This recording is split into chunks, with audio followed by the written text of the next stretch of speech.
What's up? It's another G.I. Joe video, and today we are unboxing Jesse Ventura. I mean, that's who that is.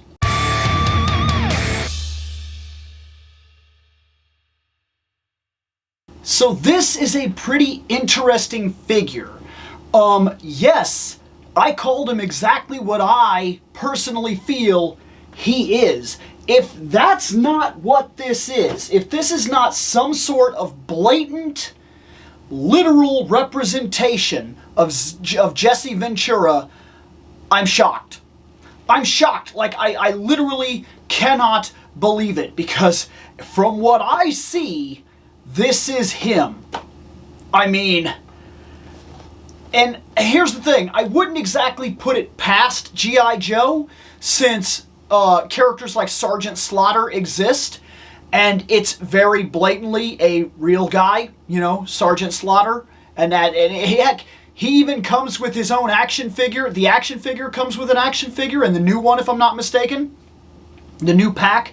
Look, this is the last G.I. Joe that I have to unbox, and he was bought for two reasons. One, he blatantly reminds me of Jesse Ventura. Like, so much, in fact, that I will argue that that is exactly who he is meant to be.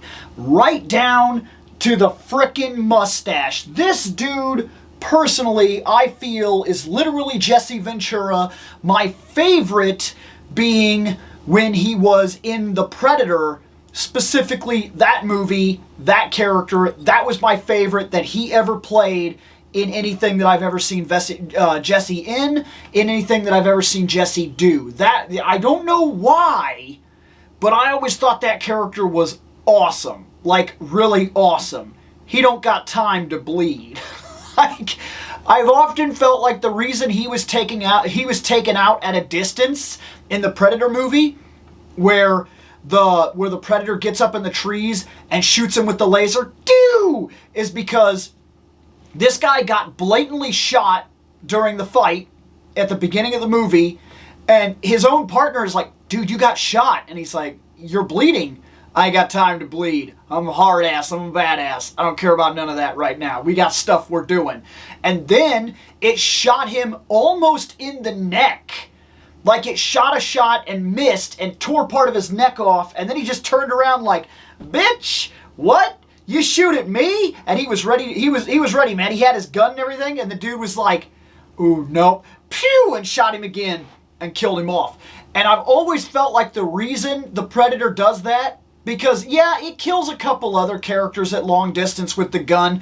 That's true, but in very different circumstance.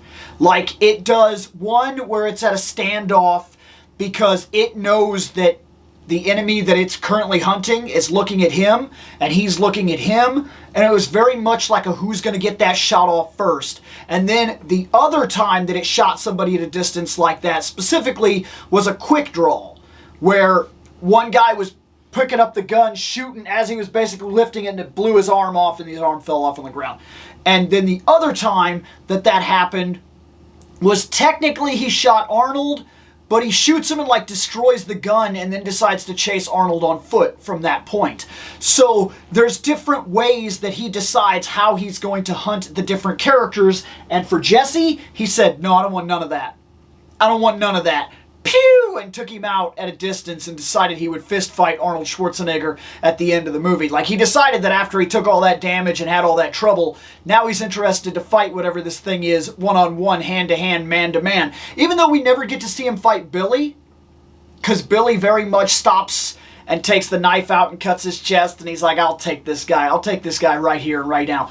And then we never get to see that. It's an off-screen death, and that always bothered me too. But that was my favorite character in that movie, in The Predator. I just thought that Jesse was the best character in that movie. And we don't even get a lot of time with him, which is something that just kind of blew me away. I liked his personality. I got a kick out of how ridiculously macho he was. He went in there with a frickin' minigun. Like, he was just everything I wanted from the ridiculousness of that character. It was so fantastic. And then, there's one other reason that I bought this figure.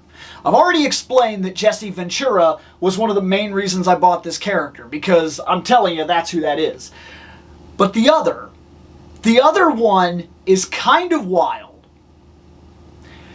A couple years ago, it might be a couple years ago at this point here on YouTube, there used to be a show, and I don't think they're producing new episodes. If they are, I haven't noticed it. I don't think they're really active anymore.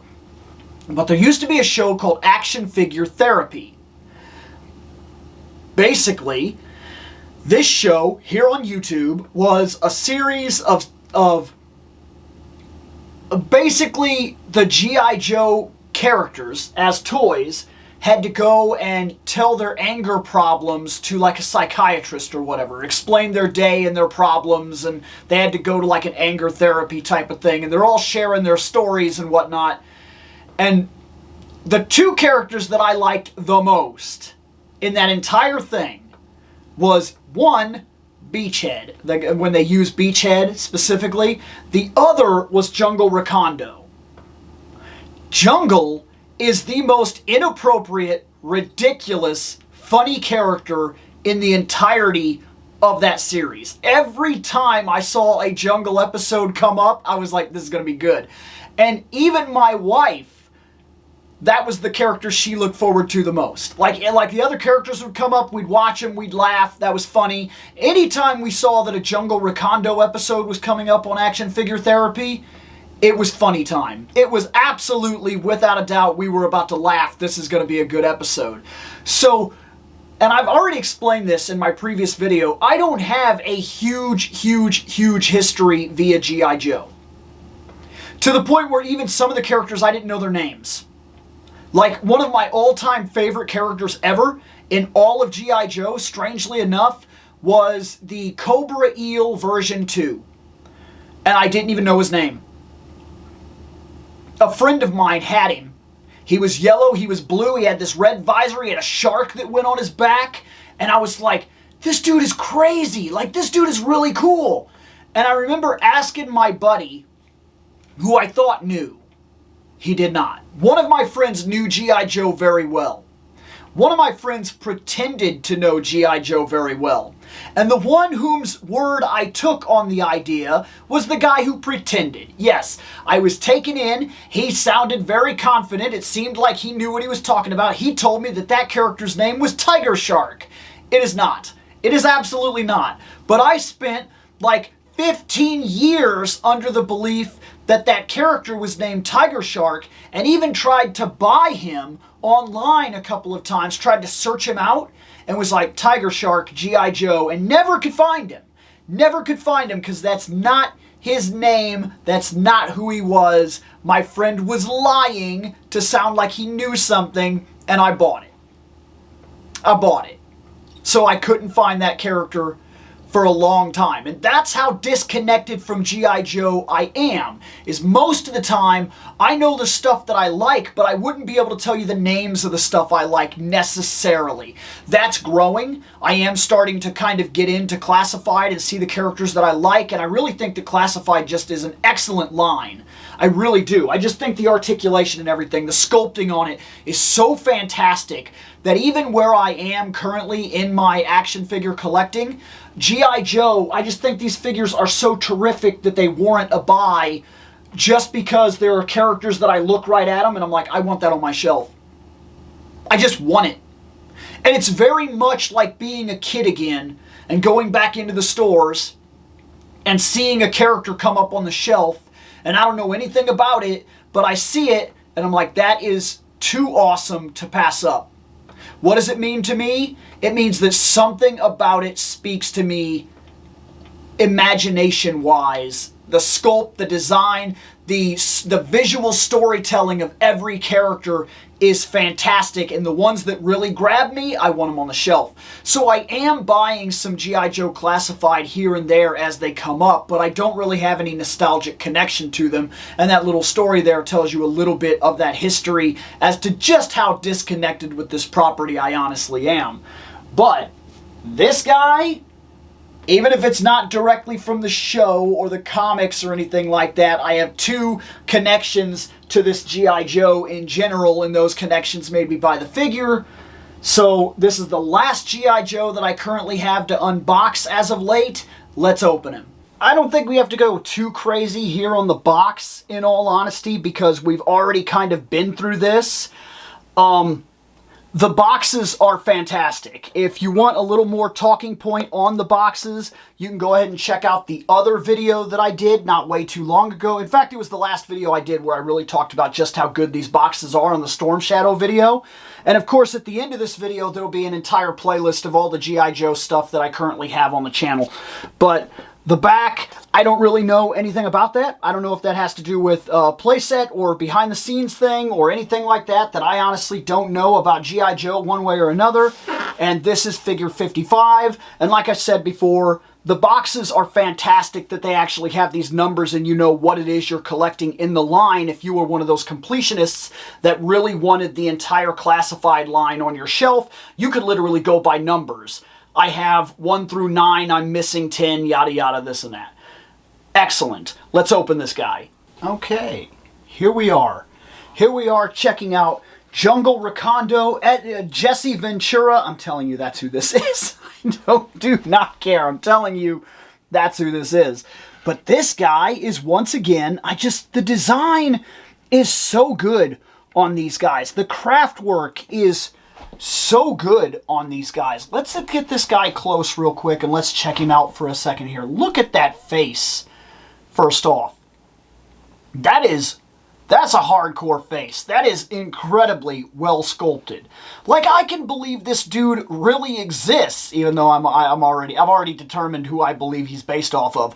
But I can believe that this dude exists. If you were telling me that they were going to cast a dude to play this guy right now, I could look at this toy if I was the casting director and be like, find this dude. This dude is a real dude somewhere. I promise you he's a real dude. Find this dude. Like, that's crazy to me how good these are.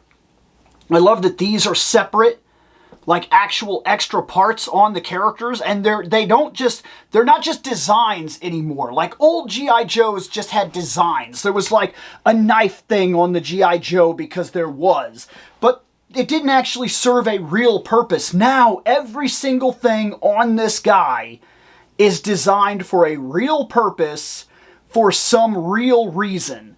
Now, these guys have the double knees, of course. Ooh, he's very tight. Oh, come on. There you go. Yep, he cannot kick his own butt, but he's got really good... I mean, he's tight, but I'm already feeling that he's loosening up already. It's tight though. He's no joke. That guy did not want to bend there for a second. I probably shouldn't have forced him as much as I did. He's got the elbow here, which is fantastic. I really like the joints and the movement. They've got these inner pieces right here that allow them to kind of move forward and backward on their shoulders and side. Just the movement on these guys are fantastic. They really are. They're really well done. And then there's a seam right here that actually moves too, so you can get even more movement and even more stability if you really needed it. That also, just to put it down, they fit the stands that I bought perfectly, like literally perfectly. So I'm going to put his foot on that. I'm going to put his foot on that. You gotta push him down a little bit, and then once you got him on there, he's there to stay, man. It's not really it's not a bad amount of resistance. It's just the right amount of resistance that you want for something like this, for these stands. And if you're interested in these stands, I already talked about them in a previous video, and I'll of course have the annotations so you can check that out.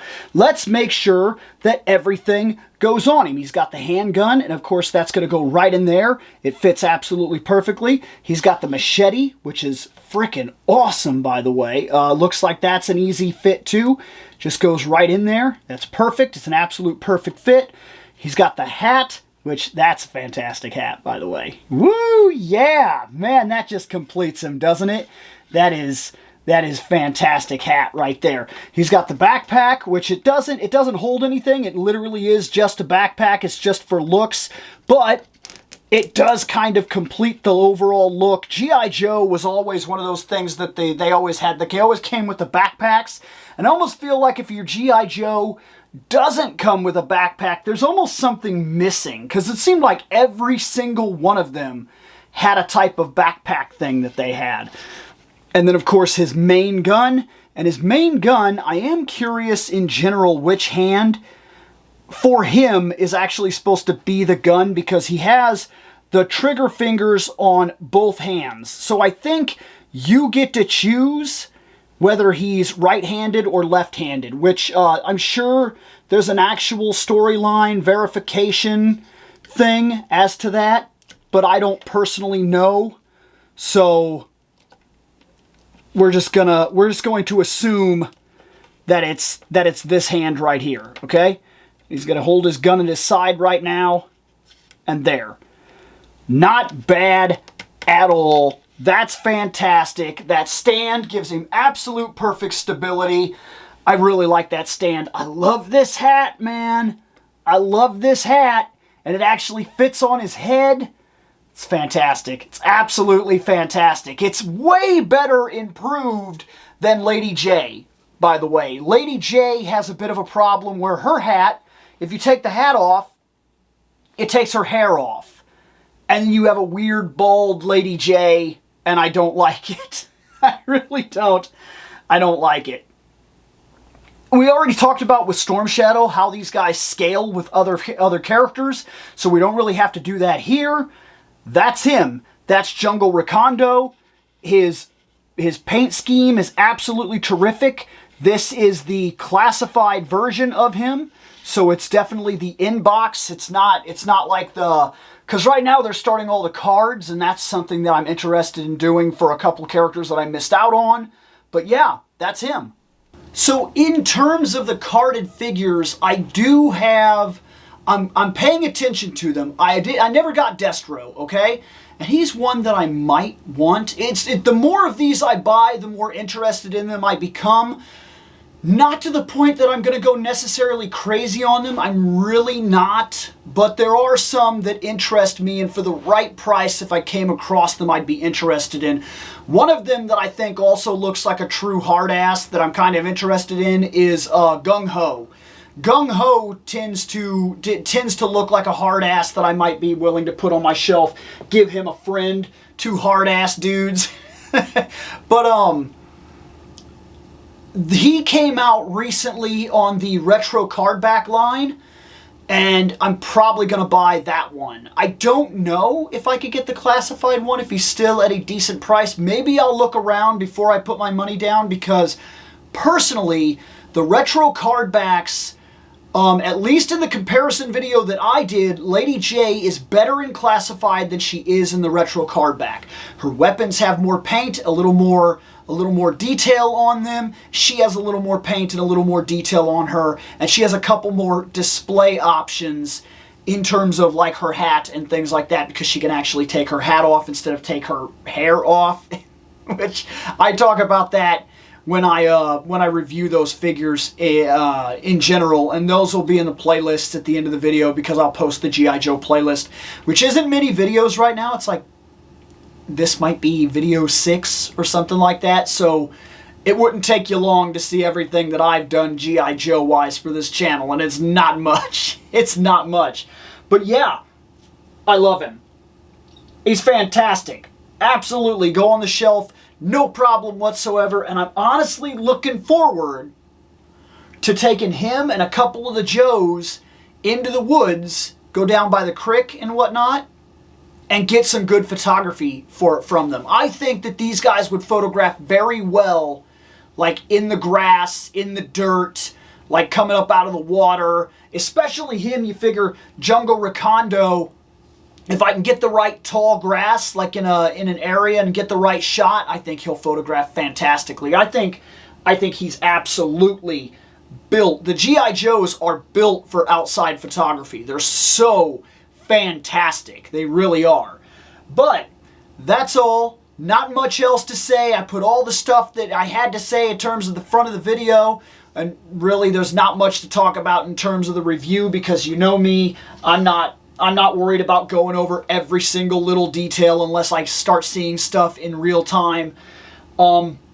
Yeah, Jungle Recondo added to the shelf, and he's worth it. He's awesome.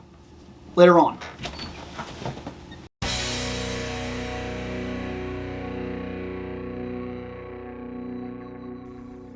I have spoken. Take what you will from it.